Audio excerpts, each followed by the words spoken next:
Pergunta: por que Deus nos deu os 4 evangelhos? Encontre a seguir algumas razões por que Deus nos deu 4 evangelhos ao invés de apenas um. Primeiro, para dar um retrato mais completo de Cristo. Enquanto toda a Bíblia é inspirada por Deus, 2 Timóteo capítulo 3, versículo 16, ele usou autores humanos com estilos de vida e personalidades diferentes para cumprir seus propósitos através do que eles escreveram. Cada um dos autores dos evangelhos tinha um propósito distinto por trás do que escrevia, e ao executar esses propósitos, cada um enfatizou aspectos diferentes da pessoa e ministério de Jesus Cristo. Mateus estava escrevendo a uma audiência hebraica, e um dos propósitos do seu evangelho era mostrar, com a genealogia de Jesus e o cumprimento das profecias do Velho Testamento, que ele era o tão esperado Messias, e portanto deveria ser acreditado. A ênfase de Mateus é no fato de que Jesus é o rei prometido, o filho de Davi, que ocuparia para sempre o trono de Israel. Mateus capítulo 9, versículo 27, e Mateus capítulo 21, versículo 9. Marcos, um primo de Barnabé, Colossenses capítulo 4, versículo 10, foi uma testemunha ocular dos eventos da vida de Cristo, assim como um amigo do apóstolo Paulo.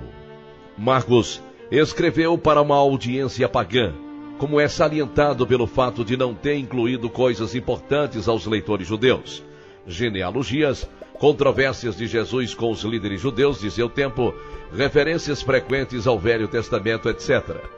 Marcos enfatiza Cristo como servo sofredor, aquele que veio não para ser servido, mas para servir e entregar sua vida como resgate por muitos. Marcos capítulo 10, versículo 45. Lucas, o médico amado, Colossenses 4 e 14, evangelista e companheiro do apóstolo Paulo, escreveu o Evangelho de Lucas e o livro de Atos. Lucas é o único autor gentil do Novo Testamento.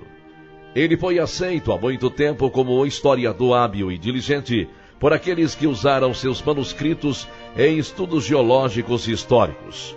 Como um historiador, ele afirma que seu objetivo é escrever uma exposição em ordem da vida de Cristo, baseada no testemunho daqueles que foram testemunhas oculares. Lucas, capítulo 1, versículos de 1 a 4.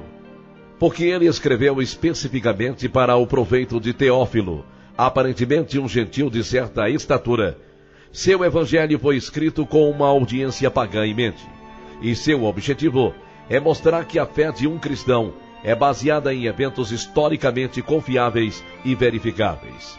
Lucas se refere com frequência a Cristo como Filho do Homem, enfatizando sua humanidade, e compartilha muitos detalhes que não são registrados nas narrativas dos outros evangelhos. O Evangelho de João, escrito pelo apóstolo João, é diferente dos outros 3 evangelhos e contém muito conteúdo teológico em relação à pessoa de Cristo e o significado de fé. Mateus, Marcos e Lucas são frequentemente chamados de evangelhos sinópticos por causa de seus estilos e conteúdos similares, e porque eles dão uma sinopse da vida de Cristo. O Evangelho de João não começa com o nascimento de Cristo ou seu ministério terreno, mas com a atividade e características do Filho de Deus antes de se tornar carne. João capítulo 1, versículo 14.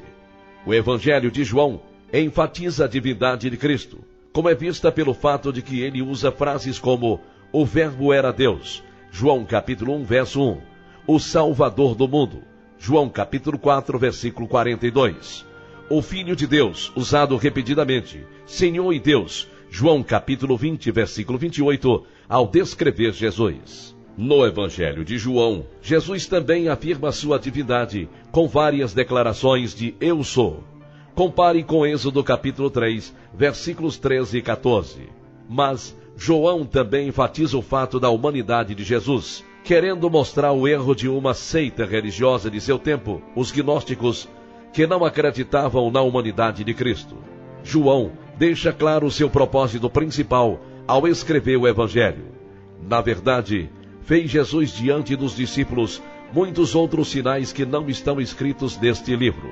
Estes, porém, foram registrados para que creiais que Jesus é o Cristo, o Filho de Deus, e para que crendo tenhais vida em seu nome.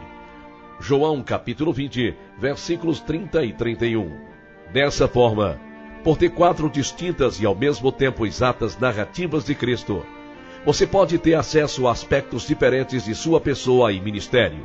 Cada narrativa, quando adicionada às outras 3, torna-se como uma diferente linha colorida em uma bela tapeçaria, e quando tecidas juntas, formam um retrato mais completo daquele que vai além de qualquer descrição.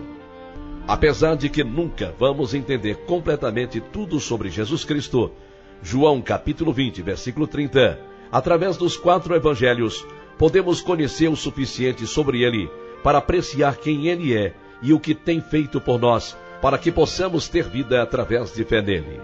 Segundo, para nos capacitar e objetivamente verificar a veracidade das narrativas.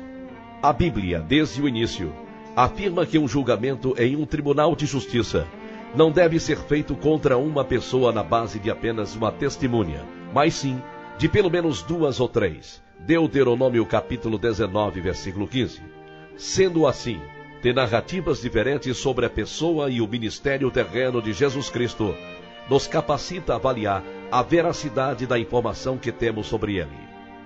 Simon Greenleaf, uma autoridade bem conhecida e bem respeitada sobre o que constitui evidência confiável em um tribunal de justiça, examinou os 4 evangelhos de uma perspectiva legal. Ele percebeu que o tipo de descrição dada pelas testemunhas oculares dos 4 evangelhos, na qual um livro concorda com o outro, mas com cada escritor escolhendo omitir ou adicionar detalhes que os outros escolheram incluir ou omitir, respectivamente, é típico de fontes confiáveis e independentes que seriam aceitas em um tribunal como evidência forte. Se os evangelhos tivessem exatamente a mesma informação, com os mesmos detalhes providenciados e escritos da mesma perspectiva, seria uma grande indicação de conspiração. Quer dizer, que talvez os autores teriam se reunido com a intenção de contar a mesma história para fazer com que seus testemunhos fossem mais acreditáveis. As diferenças entre os evangelhos, até mesmo o que aparenta ser contradição de detalhes ao serem examinados de primeiro, confirmam a natureza independente das narrações. Portanto, a natureza independente dos 4 evangelhos concorda entre si em relação à sua informação, mas diferencia em suas perspectivas detalhes e quais eventos foram registrados, indicando que o que sabemos sobre a vida e o ministério de Cristo, como apresentados nos evangelhos, é realmente fato e completamente confiável. Terceiro, para recompensar os que são investigadores diligentes. Pode-se ganhar muito através de um estudo individual de cada um dos evangelhos, mas ainda pode ser ganho quando se compara e junta as narrativas diferentes dos eventos específicos do ministério de Jesus. Por exemplo, em Mateus 14, lemos a narrativa de Jesus alimentando os 5.000 e Jesus andando sobre as águas. Mateus 14, 22, nos diz que compeliu Jesus os discípulos a embarcar e passar diante dele para o outro lado, enquanto ele despedia as multidões. Alguém pode perguntar, por que ele fez isso? Mateus não deixa claro qual o motivo, mas quando você combina com o contexto de Marcos 6, você vê que os discípulos tinham acabado de voltar de expulsar demônios e curar pessoas através da autoridade que Jesus lhes tinha dado quando ele os enviou 2 a 2. Mas eles retornaram com uma atitude muito orgulhosa, esquecendo o seu devido lugar e prontos a instruir Jesus. Mateus capítulo 14, versículo 15. Então, ao enviá-los durante a noite ao outro lado do mar da Galileia, Jesus lhes revela 2 coisas enquanto estão lutando contra o vento e ondas, dependendo de si mesmo até as primeiras horas da manhã seguinte. Jesus estava andando sobre a água, prestes a passar pelo barco dos discípulos, quando finalmente os discípulos invocam o nome de Jesus. Marcos capítulo 6, versículos 48 e 50. Ele revela, primeiro, que não podem alcançar nada para Deus com suas próprias forças. E segundo, e que nada é impossível quando eles clamam a Deus e dependem de seu poder.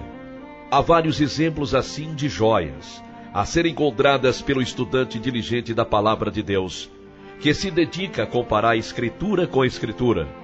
Joias essas que passam por desapercebidas pelo leitor casual.